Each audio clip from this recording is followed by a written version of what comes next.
వరుణుడు వణికిస్తున్నాడు, వద్దన్నా వాయించేస్తున్నాడు. అప్పుడే అయిపోలేదు, ముందుంది ముసర్లు పండుగ అంటూ డేంజర్ బెల్స్ మోగిస్తున్నాడు. కాస్త తగ్గింది అనుకునే లోపే ఇంకాస్త దూకుడు చూపిస్తున్నాడు. సో అవసరమైతే తప్ప బయటకు వెళ్ళదు. కాదు కూడదని వెళ్లారో వర్షంలో తడిసి ముద్దవటమే కాదు, ఇంటికి చేరుకోవడానికి గంటల సమయం పట్టొచ్చు. గుంటూరు, బాపట్ల, పల్నాడు, విజయవాడలో వర్ష బీభత్సం కొనసాగుతోంది. క్షణం కూడా గ్యాప్ ఇవ్వకుండా వర్షం కురుస్తోంది. పల్నాడు జిల్లా పెదకూరపాడు నియోజకవర్గంలో పరిస్థితి అల్లకల్లోలంగా ఉంది. ప్రధాన రహదారులు నదులని తలపిస్తున్నాయి. దొడ్లేరులో ఇళ్లు నీట మునిగిపోయాయి. కొండవీటి వాగు ఉగ్రరూపం దాల్చింది.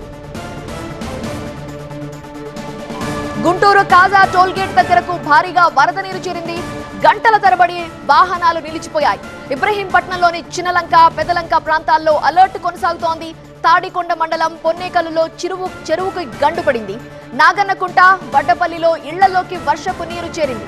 రాజుపాలెం మండలంలో అనుపాలెం వాగు ఉధృతంగా ప్రవహిస్తోంది. గడిచిన 24 గంటల్లో మంగళగిరిలో 20 సెంటీమీటర్ల వర్షపాతం నమోదైంది. తెనాలిలో 18, బాపట్లలో 15, అమరావతిలో 14 సెంటీమీటర్ల వాన కురిసింది అని అధికారులు వెల్లడించారు. ఇక రాగల 24 గంటలు కూడా వానలే వానలు అంటూ బిగ్ అలర్ట్ ఇస్తున్నారు అధికారులు. బాపట్ల, గుంటూరు, పల్నాడులో భారీ వర్షాలు కురుస్తాయని, అత్యవసరమైతే తప్ప బయటకు రావద్దని హెచ్చరిస్తున్నారు. 50 నుండి 60 కిలోమీటర్ల వేగంతో ఈదురుగాలులు వీస్తాయంటున్నారు. ఇక విజయవాడలో భారీ వర్షాలకు 3 చనిపోయారు. మ్యాన్ హోల్ కోసం తవ్విన గుంటలో పడి ఒకరు మరణించారు.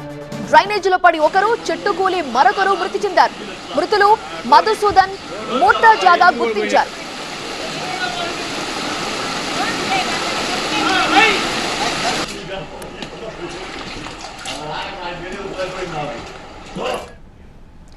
వానలే వానలు, గ్యాప్ లేకుండా వర్షాలు కురుస్తున్నాయి. ఈ ఒక్క రోజే కాదు, రాబోయే 2 రోజులు కూడా. మరి ఎలాంటి పరిస్థితి ఉంది ఏపీ వ్యాప్తంగా వివరించడానికి మా ప్రతినిధి వసంత్ సిద్ధంగా ఉన్నారు. వసంత్, ఏంటి సిచ్యువేషన్, ఎలా కనిపిస్తోంది? ప్రజల్ని ఎలా అప్రమత్తం చేస్తున్నారు అధికారులు? ఇప్పటికే 2 చనిపోయారు, చాలా బాధాకరం. ప్రాణ నష్టం జరగకుండా ఉండేందుకు ఎలాంటి చర్యలు తీసుకుంటున్నారు? సో ప్రభుత్వం ఇప్పటికే అప్రమత్తం అయినప్పటికీ కూడా అక్కడక్కడ జరిగినటువంటి లోటుపాట్ల కారణంగా మరణాలు సంభవిస్తున్నాయి. ఒక్క విజయవాడ నగరంలోనే రాత్రి కురిసినటువంటి వర్షం కారణంగా మొత్తం 3 మృతి చెందారు. ఒకరు మ్యాన్హోల్లో పడి, మరొకరు డ్రైనేజీలో పడి, మరొకరు వర్షం కారణంగా చెట్టు కూలినటువంటి నేపథ్యంలో మొత్తం 3 కూడా మృతి చెందారు. ఒక్కొక్కరికి సంబంధించి ఒక్కో వర్షన్ ప్రస్తుతం అధికారులు చెప్తున్నప్పటికీ కూడా ఎక్కడ ఎటువంటి అవాంఛనీయ సంఘటనలు చోటు చేసుకోకుండా అప్రమత్తంగా ఉండాలంటూ కూడా ప్రభుత్వం చాలా స్పష్టంగా చెప్తోంది.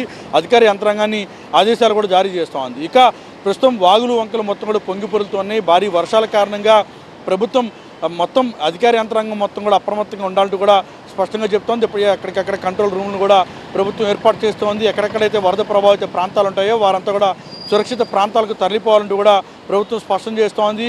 మనం విజయవాడకు సంబంధించి చూసుకుంటే కనుక ప్రకాశం బ్యారేజ్కి భారీగా వరద నీరు వచ్చి చేరుతోంది. 2 లక్షల పైచులకు క్యూసెక్కుల నీరు వచ్చేటటువంటి అవకాశం ఉందని భావిస్తున్న అధికారులు ఇప్పటికే ప్రజలను అప్రమత్తం చేస్తారు. దిగువ, ఎగువ ప్రాంతాల్లో ఉన్నటువంటి నదీ పరివాహక ప్రాంతాల్లో ప్రజలు అప్రమత్తంగా ఉండాలంటూ కూడా స్పష్టం చేశారు.